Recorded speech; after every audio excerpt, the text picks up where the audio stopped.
Welcome back to another episode of Smooth Brain EDH, where we make the smoothest plays with the biggest brains. During the Thanksgiving holiday, the crew got together to record some spicy new gameplay, so let's go ahead and see what everyone brought to the table. First is Kaden on old Gnawbone. This mono green deck hopes to mana ramp fast with its commander's ability so that it can windmill slam some huge threats on the table. His starting hand has 2 forests, a soul ring, arcane signet, nature's lore, Fyndhorn elves, and Craterhoof Behemoth. Next is Ethan on Toggo, Goblin Weaponsmith, and Sakashima of 1,000 Faces. This is a lands artifact deck, hoping to play a bunch of lands, trigger Toggo's rock generating ability to create a ton of artifacts. He keeps a hand of an island, Arid Mesa, Bloodstained Mire, Crucible Worlds, Walking Atlas, Spark Double, and Counterspell. Third is Logan on Torbran, Thane of Red Fell. This mono red deck aims to burn opponents to death through various ping effects, which are then increased by Torbran.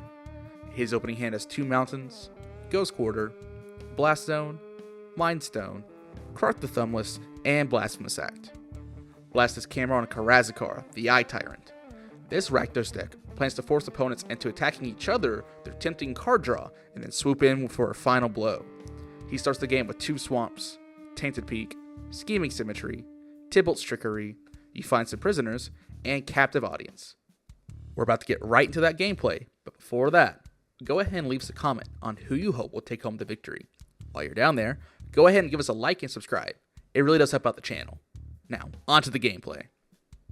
Kaden wins the die roll and he plays a forest into a turn 1 soul ring. He'll then tap that soul ring for an arcane signet, and then the arcane signet for a green to cast Fyndhorn elves. Holy crap, what a turn 1. He'll pass the turn to Ethan after that. Ethan will play an Arid Mesa and pass the turn to Logan. Logan plays a mountain and then passes the turn to Cameron. Cameron will play a swamp and then cast Scheming Symmetry. He and Logan will both tutor out a card to the top of their libraries. He'll pass to Kaden after that. And Ethan decides to go ahead and fetch for a tap Steam Vents. The players shuffling their decks go ahead and let Kaden take his turn, so he'll play a forest and then cast a Nature's Lore. He passes to Ethan while he searches out a forest, and Ethan will play an island into a Walking Atlas. He'll then pass to Logan. Logan will start off with a mountain into a soul ring. He'll then cast Mind Stone, and then Krark the Thumbless. Not a bad turn for him. He'll pass the turn to Cameron, who plays a Dragon Skull Summit, and then just passes the turn. But on his end step, Kaden casts Shared Summons. He'll find a Beast Whisperer and a Nyxbloom Ancient to his hand. Now on his turn, Kaden will cast the Beast Whisperer. With it still on the stack, Cameron will ask the table if they're more scared of Beast Whisperer or Nyxbloom Ancient. Ethan makes the argument that they're not really scared of him playing Nyxbloom Ancient because he already has a lot of mana, but Beast Whisperer will get him more cards. Cameron will agree with him and tap for 2 to cast Tybalt's Trickery, countering the Beast Whisperer. Kaden rolls and has to mill 3 cards. He mills Galta, War Room, and a Forest. He then exiles cards off the top of his library till he hits a Land of War Elves, and he'll cast it and then put a bunch of lands on the bottom of his library. After this, Kaden will tap for 3 and cast an Eternal Witness to get Shared Summons back to his hand. He'll then pass the turn to Ethan. Ethan will start by activating Walking Atlas. He'll put a Bloodstained Mire into play. He'll then immediately crack it and find a volcanic island to the battlefield. He'll then tap for 3 and cast Crucible Worlds. He'll then play Bloodstained Mire from his graveyard as land for turn. He passes the turn to Logan after that, and Logan will start off with a Ghost Quarter as land for turn. He'll then move to combat and swing Krark at Kaden, who takes the 2 damage. The turn is then passed to Cameron. Cameron will play Tainted Peak as land for turn, and then tap for 2 to cast Dockside Extortionist. He'll make 6 treasures, sacrifice them immediately, tap for the last mana, and give Kaden Captive Audience. The turn is then passed to Kaden, and on his upkeep, Captive Audience will trigger. He doesn't want to discard his hand because his hand is straight gas, and he doesn't want to go to 4 because there's a burn deck at the table. So he decides to give all of his opponents 5 2/2 zombies. Now in his main phase, he taps for 5 and recasts Shared Summons. The first card he immediately goes for is Reclamation Sage, and I don't blame him there. The second choice is a little harder, but he ultimately decides to go with Elder Gargaroth. He then taps out to cast Rec Sage and blows up the Captive Audience. He then plays a Balagad Sanctuary as land for turn, and then passes to Ethan.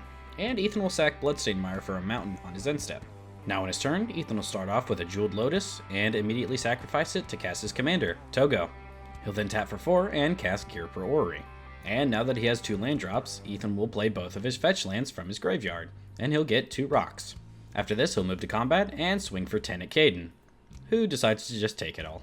After this, Ethan will crack his Bloodstained Mire for a snow-covered mountain to the battlefield. He'll get another rock, and then tap for 1 to equip his Atlas with a rock.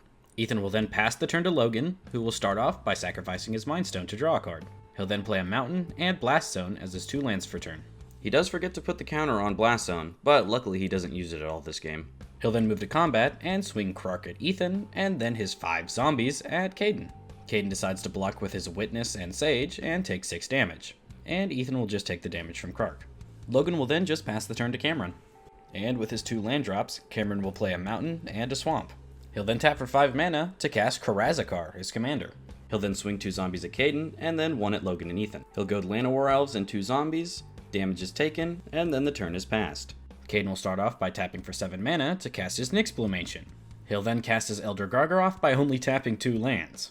And with his last floating mana, he'll cast an Arbor Elf. Caden will then pass to Ethan, who fetches for another mountain on his end step. Still on end step, Ethan activates his rock token, sacrificing it to kill Logan's Krark. He'll then immediately move to combat, swing his goated zombie at Caden, and then another one at Logan. Upon attacking 2 of Cameron's opponents, Karazikar will trigger, and both Cameron and Ethan will lose 2 life and draw 2 cards. And Caden will gladly block the zombie with his Gargaroth, making a 3/3 beast. After this, Ethan will move to his second main, tap for 6, and cast Shimmer Dragon. He'll then immediately tap 2 of his rocks to draw a card. He'll then tap his 3rd rock and his Crucible of Worlds to draw another card, and then finally Gear Priori and Walking Atlas to draw a 3rd card. He'll then play Arid Mesa from his graveyard, making a rock token, then fetch with it for a mountain to make a 2nd rock token. He then taps those 2 rocks to draw another card. He'll then repeat this process by playing Arid Mesa as his 2nd land drop, fetching for a Snow Mountain, making 2 rocks, and then tapping them to draw another card. He'll then tap for 2 and cast Talisman of Creativity. He'll then pass the turn and have to discard Psymaster Thopterus, Realmright, and a Vandal Blast. Now on Logan's turn, he'll start off with a mountain. He'll then move to combat and swing 2 zombies at Ethan and 1 at Caden. He and Cameron will both lose 2 life and draw 2 cards. Caden gladly blocks with the Gargaroth and will draw a card off of its block trigger. Ethan will block with his dragon and one of his 2/2s. Now in his second main, Logan will play a 2nd mountain, and then gladly drop a 1 mana Blasphemous Act. There are no responses at the table, so everyone picks up all their creatures. After this, Logan happily casts Torbran into an empty board, and then drops a Magus of the Moon. With nothing left to do, Logan will pass the turn to Cameron, and Cameron starts off with a mountain. He'll then tap for 6 and cast a Geode Rager. After this, he'll play a mountain as a 2nd land for turn, and then goad Logan's Torbran and Magus. The turn is then passed to Caden, and Caden will start off with 2 forests as his land drops. He'll then tap for 2 and cast a Sylvan Anthem. After this, he'll tap for 7, cast Gnawbone, and scry 1 to the top with Sylvan Anthem. The turn will then be passed to Ethan, and Ethan will start his turn off by playing his Arid Mesa and Bloodstained Mire, which are both mountains. He'll then tap for 10 mana and cast Indomitable Creativity X is equal to 7 to destroy all of his rock tokens. It resolves and Ethan starts flipping cards till he hits 7 artifacts or creatures. His first hit is Urza, then Inspiring Statuary, a Thought Monitor, a Silver Bluff Bridge, Junkwinder, Goblin Welder, and a Wayfarer's Bauble. All of these cards will be put straight onto the battlefield. When all these enter the battlefield, Ethan will get 2 triggers. He'll get to draw 2 cards and make a 0/0 construct. When the construct enters, Junkwinder will trigger and Ethan will tap down Logan's Torbran. Then using his Inspiring Statuary, Ethan will improvise out a Reckless Fireweaver. After this very eventful turn, Ethan will move to end step and discard Storm the Vaults. Now on his turn, Logan will cast Runaway Steamkin with 1 colorless mana floating from his Soul Ring. He'll then tap for 5 more and cast a Fiery Emancipation, and Runaway Steamkin will get a counter. And finally, with his last mana, Logan will cast a Blazing Volley. Fiery Emancipation would triple it to 3, and then Torbran would add an extra 2 damage, so each of his opponent's creatures would take 5 damage. But Ethan wants to keep his board and counterspells it by activating Urza's mana ability twice. Runaway Steamkin will also get a 2nd counter from this. Logan will then swing his Magus of the Moon at Ethan, and Ethan, not really wanting to take 8 damage from this, will block with his Thought Monitor, and the creatures will trade. Logan will then pass the turn to Cameron, and Cameron will start off with a mountain and goad all of Ethan's creatures when it enters the battlefield. He'll then tap for 3 and cast a Goblin Spymaster. After this, he just passes the turn to Caden, and Caden will start his turn off by moving combat and swinging an 8/8 Gnawbone at Ethan. Ethan will just take the damage, and Caden will make 8 treasure tokens off this. Then moving on to his second main phase, he'll cast an Avenger of Zendikar. When it ETBs, he'll scry 1 to the bottom with Sylvan Anthem, and then make 6 0/1 plant tokens. And when those enter the battlefield, he'll scry 1 6 more times. He'll scry 1 to the bottom 4 times, and then on the 5th, he'll keep it on the top. After this, he'll pass the turn to Ethan, and on his end step, he gets a 1/1 Goblin that makes him attack each combat. Now on Ethan's turn, he'll activate Goblin Welder and swap his construct for his Thought Monitor. When it enters, he'll draw 2 cards, and he also floats a blue with his construct, and his Fireweaver will deal a damage to his opponents. Ethan will then tap all of his non-land artifacts with Urza's ability, floating a total of 6 blue. He'll then tap for 1 red to cast a 1-mana Blasphemous Act. It resolves, and the board is once again wiped. After this, Ethan will use 4 of his blue mana, and then tap for an extra red to cast Toggo again. He will then use the last 2 blue, and tap for 2 more to cast Sakashima, copying Toggo. After this, he will cast a Spark Double, copying Sakashima's copy of Toggo. He'll then play a Scalding Tarn and make 3 rock tokens. He will then fetch for a Snow Island and make another 3 rocks. Then using his Crucible of Worlds, he will repeat the process exactly, finding another Snow Island and making another 6 rocks. He'll then tap 2 lands and 2 rocks to improvise out a Galazeth Prismari. When it ETBs, he'll make a treasure token. The turn will then be passed to Logan, and Logan starts off with a War Room as land for turn. He'll recast Torbran, and then just pass the turn to Cameron. And Cameron stops up on his end step and casts You Find Some Prisoners, choosing to exile the top 3 cards of Logan's library, hoping to find some sort of artifact removal. Logan will exile 2 mountains and a Goblin Chain Whirler. Not really interested in the Chain Whirler, Cameron takes the mountain. Now on his turn, Cameron will play Logan's mountain. He'll then tap for 2 and cast a Thought Vessel. After this, he'll tap for 7 and recast Karazikar. Now being tapped out, he will pass the turn to Caden. With a potential Vandal Blast coming from either Cameron or Logan next turn, Caden decides to sacrifice all his treasures, tap for an extra 1, and then recast Old Gnawbone. When Gnawbone enters, Caden will scry 1 to the top. He'll then just pass the turn to Ethan. And Ethan decides it's time to stop messing around. He'll tap for 6 mana and overload a Rise and Shine. Logan decides to respond by activating his War Room to draw a card and lose a life. It will resolve, and every single one of Ethan's non-creature artifacts will become a 0/0 with 4 +1/+1 counters on it. In total, he will get 19 4/4s from this.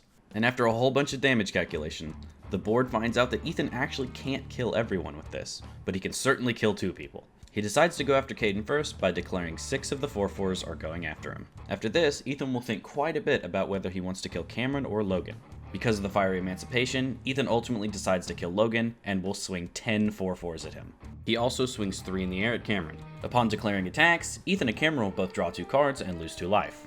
Logan will block Ethan's Talisman with Torbran to kill it, and then Logan and Caden will die. Now in his second main, Ethan will play a Field of the Dead as land for turn. He'll make 3 more rocks and a 2/2 zombie. He'll then repeat this, but with an Adventurer's Fair.